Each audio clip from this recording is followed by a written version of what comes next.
Football ലോകം കാത്തിരിക്കുന്ന ആ മഹാപോരാട്ടത്തിന് ഇനി മണിക്കൂറുകൾ മാത്രം. 2026 ഫിഫ ലോകകപ്പിലെ ആദ്യ സെമി ഫൈനലിൽ യൂറോപ്പിലെ രണ്ട് വൻ ശക്തികൾ നേർക്കുനേർ വരുന്നു.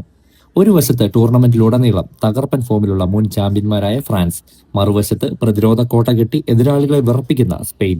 ഡെല്ലാസിലെ സ്റ്റേഡിയത്തിൽ നാളെ പുലർച്ചെ ഇന്ത്യൻ സമയം 12:30 ഈ ആവേശ പോരാട്ടം. ആരായിരിക്കും ഫൈനലിലേക്ക് യോഗ്യത നേടുക? ആദ്യം നമുക്ക് ഫ്രാൻസിന്റെ കാര്യം നോക്കാം.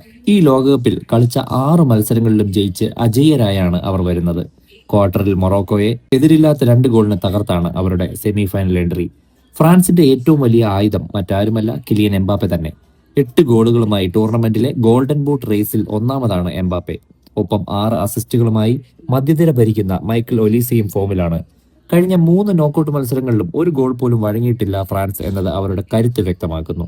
എന്നാൽ സ്പെയിനിനെ അത്ര ചെറുതായി കാണാൻ കഴിയില്ല. ക്വാർട്ടറിൽ ബെൽജിയത്തെ 1-2 ഗോളുകൾക്ക് തകർത്ത് കടുത്ത പോരാട്ട വീര്യവുമായാണ് സ്പെയിൻ വരുന്നത്. കൗമാര വിസ്മയം ലാമിൻ യമാലും മധ്യനിരയിലെ ശക്തൻ റോഡ്രിയുമാണ് സ്പെയിനിന്റെ നെടുന്തൂണുകൾ.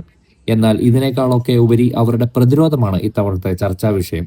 ഗോൾ കീപ്പർ ഉനായി സിമോൺ തുടർച്ചയായി 649 മിനിറ്റുകളാണ് ഗോൾ വഴങ്ങാതെ കാത്തത്. ലോകകപ്പ് ചരിത്രത്തിൽ തന്നെ പുതിയ റെക്കോർഡാണിത്. ഈ ടൂർണമെന്റിൽ ആകെ ഒരു ഗോൾ മാത്രമാണ് സ്പെയിൻ വഴങ്ങിയിട്ടുള്ളത്. ചരിത്രം പരിശോധിച്ചാൽ ഇരു ടീമുകളും ഇതുവരെ 38 തവണ ഏറ്റുമുട്ടിയിട്ടുണ്ട്. ഇതിൽ 18 തവണയും സ്പെയിനും 13 തവണ ഫ്രാൻസും വിജയിച്ചു. 7 മത്സരങ്ങൾ സമനിലയിലായി. ഒരു ചെറിയ ഫ്ലാഷ് ബാക്ക് പറയുകയാണെങ്കിൽ കഴിഞ്ഞ വർഷത്തെ നേഷൻസ് ലീഗ് സെമിയിൽ ഇവർ ഏറ്റുമുട്ടിയപ്പോൾ 9 ഗോളുകൾ പിറന്ന ത്രില്ലർ പോരാട്ടത്തിൽ 4-5 ഗോളിന് സ്പെയിൻ ഫ്രാൻസിനെ അട്ടിമറിച്ചിരുന്നു. അതുകൊണ്ട് തന്നെ ഫ്രാൻസിന് ഇത് പ്രതികാരത്തിനുള്ള ഒരു വേദിയാണ്. ലൈനപ്പിലേക്ക് നോക്കുകയാണെങ്കിൽ സ്പെയിൻ അവരുടെ പതിവ് 4-3-3 ഫോർമേഷനിലും ഫ്രാൻസ് 4-2-3-1 ഫോർമേഷനിലും ഇറങ്ങാനാണ് സാധ്യത. ചുരുക്കത്തിൽ പറഞ്ഞാൽ ലോകത്തിലെ ഏറ്റവും മികച്ച ആക്രമണ നിരയും ഏറ്റവും മികച്ച പ്രതിരോധ നിരയും തമ്മിലുള്ള ഒരു ക്ലാസിക് പോരാട്ടത്തിനാണ് ലോകം സാക്ഷ്യം വഹിക്കാൻ പോകുന്നത്.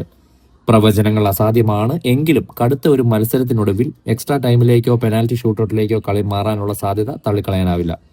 നിങ്ങളുടെ അഭിപ്രായത്തിൽ ആരായിരിക്കും ഈ മത്സരത്തിൽ വിജയിക്കുക? സ്പെയിൻ ഫൈനലിൽ കയറുമോ അതോ എംബാപ്പയുടെ ഫ്രാൻസ് ജയിക്കുമോ? നിങ്ങളുടെ പ്രവചനങ്ങൾ താഴെ കമന്റ് ചെയ്യൂ. വീഡിയോ ഇഷ്ടപ്പെട്ടാൽ ലൈക്ക് ചെയ്യാനും ചാനൽ സബ്സ്ക്രൈബ് ചെയ്യാനും മറക്കരുത്.